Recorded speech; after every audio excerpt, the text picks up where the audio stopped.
Last question. You said that you weren't going, but you would be watching the debate for a vice president. Have you thought of Vice President Ramaswamy? Well, I think he's great. Look, anybody that said I'm the best president in a generation, I don't know, you'll have to define generation, but it's a long time.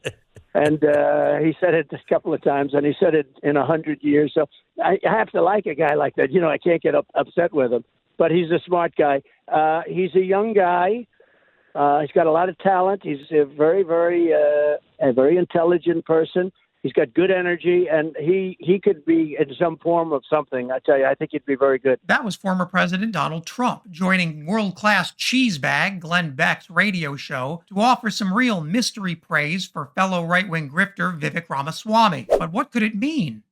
Probably nothing. The guy just says stuff. But others in the Republican mind rot sphere have been busy touting Ramaswamy as a great choice for vice president. And not just because he showed up to last week's Republican debate wearing what looked like a tiny version of Trump's suit and tie. Ramaswamy is capturing the imagination of the MAGA GOP because he speaks fluent Trumpian. And oh yeah, he also gives Trump a run for his money on the crooked con man circuit. After working at a hedge fund for a while, Vivek made his big money in the biotech space. Vivek had a company called Axavant that was incorporated in Bermuda, but was pushing a drug called RVT-101 that was supposed to help slow the effects of Alzheimer's. But where exactly did this awesome new drug come from? Did Vivek develop it? Well, of course not. And this is where it starts to get a little crazy, because he actually purchased the rights to it from a bigger company, GlaxoSmithKline, for just $5 million. But wait, hold up. If this drug does what they say it does, why would GlaxoSmithKline sell it for just $5 million when they could make billions? Well, it's because they had pretty much given up on the drug after it failed not 1, not 2, not 3,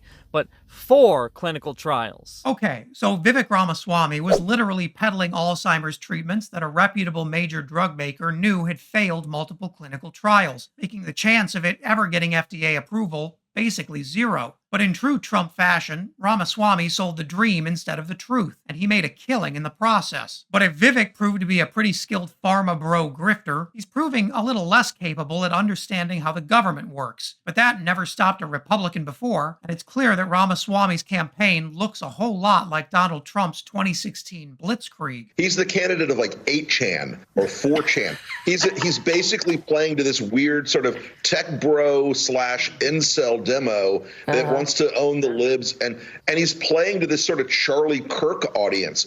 And look, I get it. In some ways, he's young. He wants to try to find a way to get into the VP slot with Trump.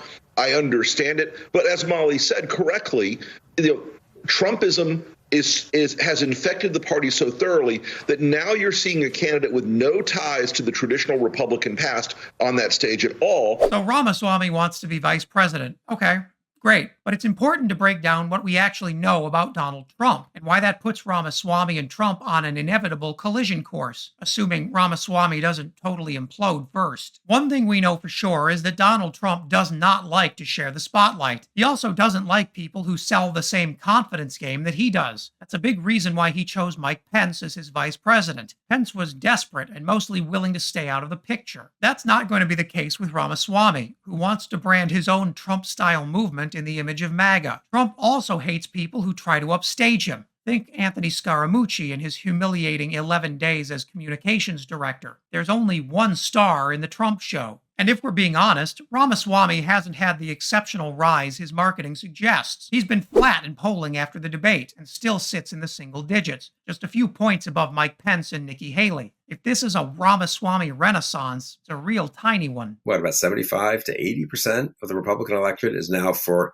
Trump, DeSantis, or Ramaswamy. And that really is astonishing, I've got to say. The 3 worst candidates in the race with 75 to 80% of the electorate right now. Maybe it'll change. I hope it changes.